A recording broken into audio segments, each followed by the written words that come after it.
bersekutu dengan jin, bisa juga dengan iblis, bisa juga dengan setan. Jadi bersekutu ini benar-benar kita ini menyembah selain kepada Allah. Makanya dikatakan pesugihan, dan ada beberapa macam pesugihan jenisnya. Kalau ciri-ciri usaha yang pakai pesugihan itu biasanya dia ada sesuatu hal yang memang dikeramatkan. Tapi ada nggak sih misalnya dia punya usaha tapi bikin pesugihannya di rumah gitu, jadi rumahnya gitu yang dijadiin ini ya? Kalau pesugihan rumah ini ada namanya pesugihan kandang bubrah. Dia ngerjain rumah tapi nggak kelar-kelar ngebangun terus. Nanti ada yang dibangun depan rumah, di samping rumah atau pagar. Nanti ada lagi yang dibangun di belakang rumah. Nanti kita terus terdidak, udah didak nih salah, dibongkar lagi, dibikin lagi. Cuman biasanya kalau pesugihan kandang bubrah itu ada satu tempat yang memang, satu kamar yang memang itu nggak boleh dimasuki kecuali orang yang pakai pesugihan itu. Umur dia misalkan 40 tahun. Di saat dia itu udah tembus melakukan ritual pesugihan, dia udah tembus, terus umur dia 40 tahun. Takdir dari Allah misalkan 60 tahun. 10 tahun dia nikmatin harta itu, 10 tahun lagi jadi budak.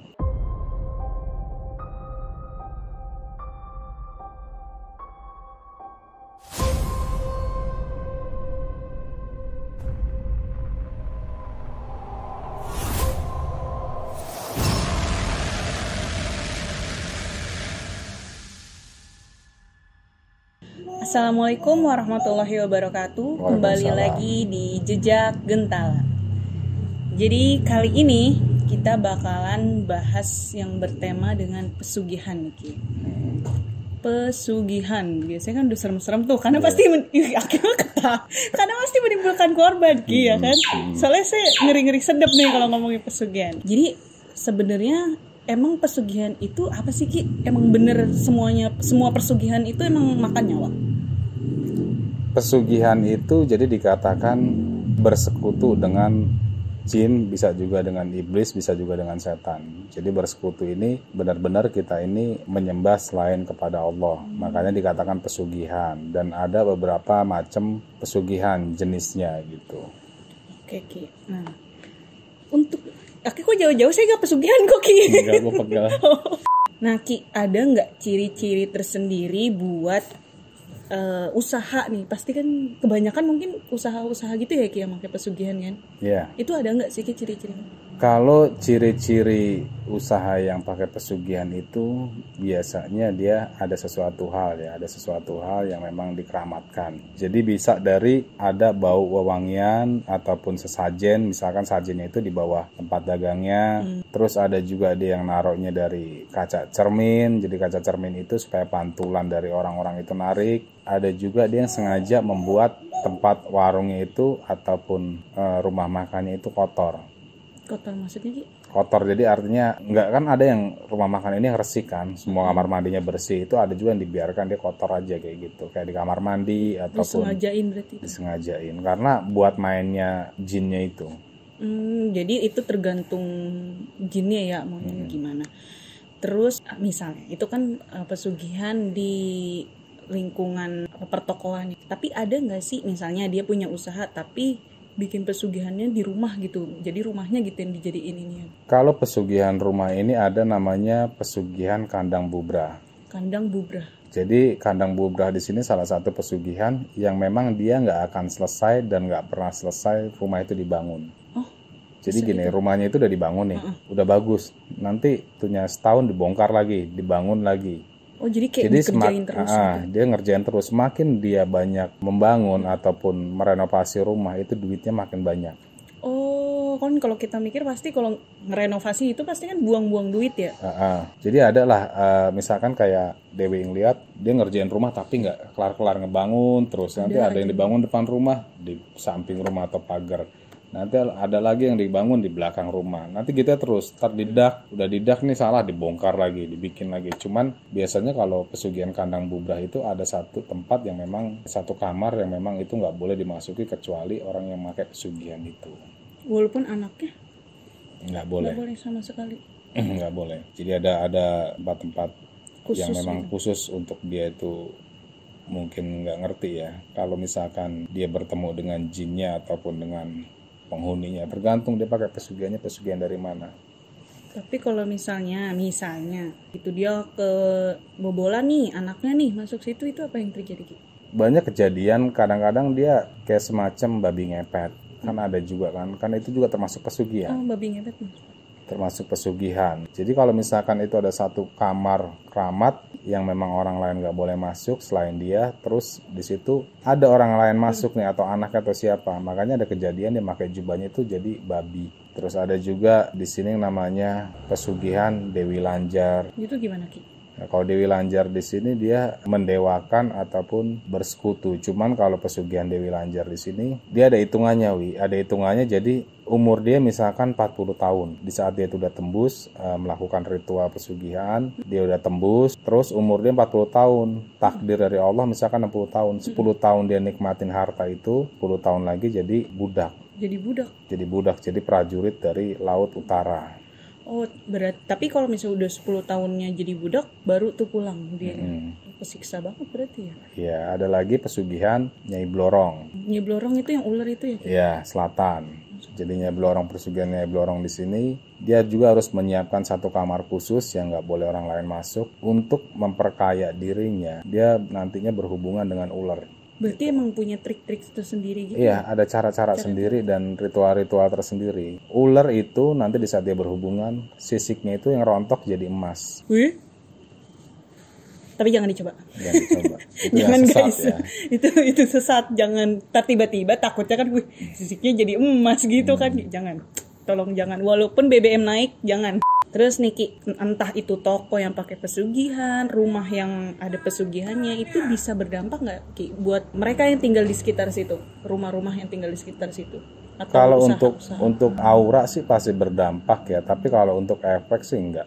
Efek enggak. Jadi orang-orang yang memang memakan dari hasil itu aja yang biasanya kena. Orang yang memakan berarti pelanggannya dong? Enggak, maksudnya pemilik tokonya yang menikmati uang itu. Oh iya, karyawan Ki? Karyawan biasanya ada yang tumbal ini dari karyawan juga ada. Berarti ini salah satu ciri-ciri yang kalau misalnya usahanya bagus tapi karyawannya setiap tahun ada yang meninggal. Tapi beneran ada. Beneran ini Ki? Ada juga yang dia tuh amit-amit gitu ya. Maka pesugihan anaknya itu jadi kayak idiot, tuh ada juga. Oh, jadi imbas. Efeknya pasti ada. Efek itu pasti ada. Itu kan tadi kita bahas tentang bangunan-bangunan yang menggunakan pesugihan. Tapi kalau ciri-ciri orang tersendiri, misalnya orangnya gitu, kita bisa tahu nggak Ki? Oh, ini orang pakai pesugihan. Maksudnya untuk ukuran orang normal ya, bukan untuk orang normal nggak bisa tahu, nggak bisa tahu, nggak ngeh ya. Nggak ngeh. Karena kalau dia udah bersekutu dengan siluman itu tahapan ilmunya tinggi. Beda ya kalau misalkan jin itu masih rendah lah. Tapi kalau udah setan ataupun dia siluman itu udah tahapannya tinggi. Biasanya dia rajanya atau ratunya, dan untuk menembus itu nggak semua orang bisa. Karena dia pasti penguasa ini, penguasa yang misalkan penguasa selatan, penguasa utara, bisa juga dia penguasa Gunung Kawi. Jadi banyak macamnya gitu. Ada juga di sini yang pesugihan itu enak pesugihannya. Pesugihan gimana tuh Ki? Dengan cara berhubungan badan. Mau ula. Kagak. Mau ula. Oh, enggak juga ulanya siluman. Berhubungan sama manusia. Oh, manusia. Cuman yang bukan istrinya, itu di Gunung Kemukus. Dan itu mitosnya ada gitu. Terus ntar yang habis berhubungan itu meninggoy? Enggak, misalkan dia punya usaha, ya usahanya itu maju, rame gitu. Misalkan dia dagang, ya dagangannya rame. Jadi apapun jadi usahanya itu bakal meningkat pesat. Tapi jangan dah guys, mau seenak-enaknya kayaknya. Nanti di akhirat serem-serem banget gitu kan, pasti ada efek sampingnya, pasti ada. Nih zaman dulu nih, zaman saya masih SD tuh sering banget yang namanya nemuin uang di jalan gitu Ki. Kata orang kan jangan diambil kalau nemu uang, takutnya pesugihan. Emang benar Ki ada yang kayak gitu? Benar, ada. Itu namanya pesugihan lawan tumbal. Jadi lawan tumbal itu orang yang ngambil duit itu. Jadi gue juga pernah ngalamin waktu kecil ya. Waktu kecil itu gue nemu duit kalau nggak salah itu 10.000, masih udah gede banget tuh, 10.000 lah. Terus gue gue bilang sama bapak gue, nemu duit 10.000. Mau di mana? Waktu itu di Jawa ya, daerah Semarang. Terus dia bilang mau di mana? Di sini. Terus ada sajanya. Itu duit itu untungnya duit itu langsung dimasukin ke spiteng. Dan itu malamnya gue disamperin sama jinnya. Beneran. Ngelihat. Mau dicekek. Terus bapak gue kan bisa ngelihat juga gitu. Terus dia bilang, itu duit lu itu udah gue lempar di spiteng gitu. Terus hilang gaibnya. Kalau sampai itu dimakan sama kita ya, kita pasti kena. Pasti kita yang tumbalnya. Pasti kena. walaupun nggak mati ya, tapi ya sakit parah iya, tapi Bebas. ujung-ujungnya meninggal juga. Tapi ada nggak sih Ki, ya namanya nemu duit di jalan ya Ki, kalau sekarang nemunya 100.000 kan masa dilewatin gitu Ki, itu ada nggak sih Ki tipsnya untuk menghindari gitu? Langkahin 3 kali. Itu beneran? Iya sih, Terus waktu itu sih mana saya ludahin. denger doang sih. Iya, langkahin 3 kali. Terus Tawar. ludahin duitnya gitu Ludahin guys. di tanahnya, jangan di Oh, duit ya. bukan di duitnya. Jadi ini misalkan duit di bawah, ludahin aja terus langkahin 3 kali. Bolak-balik. Terus balik baru ambil. Gitu guys, ada tips dari Aki. Jadi kalau nemu duit bisa diambil dengan cara kayak gitu ya guys. Tapi kalau nemunya di mall ya jangan langkahin sama orang gila dong. Kalau ya misalnya kalau orang baik gitu, orang yang kebanyakan duit nih Ki, atau ada kan orang misalnya nemu duit nih, nggak tahu punya siapa, disedekahin, itu gimana Ki? Ya nggak apa-apa, nggak masalah. Nah, walaupun kan duit itu duit tumbal Ki. Iya, tapi tawar. Oh jadi tawar. Karena kalau disedekahin itu kan yang makan bukan manusia, tapi buat bangunan. Ya, kalau kita ngasihnya ke pengamen Ki. Ya kalau pengamen ya tawar lah. Biasanya kalau udah tangan kedua tawar. Oh. Yang bahaya itu kita yang nemu, kita yang makan. Oh kita yang nemu, kita yang makan. Kapan Aki mau nemu duit? Kita kasih ke Daya. Kali Aki mau nemu duit guys. Gitu. Terus kalau misalnya ada sering juga nih, apalagi kalau saya kan kelahiran 90-an ya Ki. Kalau Aki mah saya nggak tahu ya. Sama 92 gua. Beda 2 tahun. Kalau zaman dulu tuh sering banget kita Ian denger babi ngepet. Kalau tadi kata Aki kan babi ngepet termasuk tuh pesugihan. Kalau misalnya tuyul itu pesugihan apa enggak? Tuyul termasuknya ya hampir sama. Cuman kalau tuyul itu kan kita melalui ritual. Cuman kalau tuyul ini dia biasanya nggak pakai tumbal. Tuyul tuh nggak pakai tumbal. Nggak pakai tumbal. Jadi kalau tuyul ini ada di satu tempat Gunung Kawi juga. Di situ untuk kita memaharkan atau membeli tuyul itu, kita harus melalui ritual puasa. Dan banyak ritualnya gitu untuk membeli tuyul itu. Terus Satu tuyul. Satu tuyul. Dulu kalau nggak salah dulu itu ya Tuyul nih. buat ritualnya. Jangan dah tapi Ki. Terus kalau misalkan itu udah ketaikan, biasanya tuyul itu dia minta makannya darah. Darah apa? Orang. Darah manusia. Dan orang-orang kalau untuk di Jawa ya, dulu yang misalkan gue masih kecil itu, menurut cerita itu, orang yang punya tuyul itu dia nyusuk ke istrinya yang punya. Kayak bayi. Kayak bayi. Makanya orang-orang yang punya tuyul di sini, orang-orangnya perempuannya tuh kurus-kurus banget. Habis badannya. Oh karena yang disedot darahnya. Darahnya. Itu satu tuyul. Satu tuyul. Kalau 5 tuyul habis. Wah jangan deh guys. Ciri-cirinya ada nggak sih? Kan dulu nih zaman saya nih, kalau bisa lihat tangannya ke belakang gini, wah piara tuyul tuh itu benar Ki? Bener. Jadi dia untuk melepas tuyul itu dia harus digendong. Oh, lah ngapa dia kagak mau jalan sendiri? Enggak, harus digendong. Dia mau di tempat target yang mana yang mau ditaruh, karena kan harus diarahin rumah mana atau tempat rumah mana atau tempat gitu. mana yang banyak duit yang harus diambil gitu. Kirain dianya tahu. Enggak, diarahin. Kadang-kadang kalau misalkan orang suka lewat ke pasar, di pasar dilepas ya habis semua. Memang tuyul itu nggak mengambil semua ya. Paling diambil selembar. Ya kalau ada 100 orang udah ketahuan sehari. Berarti kalau misalnya mbah-mbah yang jalannya begini gendong tuyul dong Ki? Itu beda, Bambang. Beda. Itu tua itu. Oh, itu karena tua. Jadi gitu guys. Tapi jangan seujon juga ya Ki. Takutnya ntar temennya begini lagi istirahat tempat buat Dia kalau tuyul ini ya. dia gendong posisinya dia gini tangannya. Oke, orang ngegendong gitu. Kayak orang ngegendong gini. Ntar kadang dia gerak-gerak kayak gini gerakin. Kalau udah tua kan memang dia begini aja kan, begini.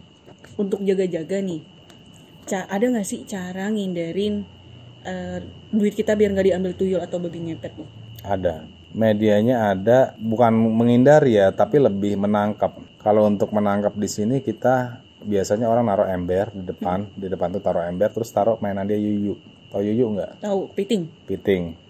Itu taruh tiga ekor lah ganjil lah, terus taruh juga kaca mainan di situ. Nanti di saat yuyu itu dimainin, terus dia ngacak-ngacak kelihatan gerak-gerak, itu bisa dia ditangkap pakai sapu gerang. Jadi sapu gerang ini sapu lidi yang udah lama. Jadi kan sapu lidi kan udah ada yang grepes-grepes tuh kalau orang dulu. Nah itu disabetnya pakai itu.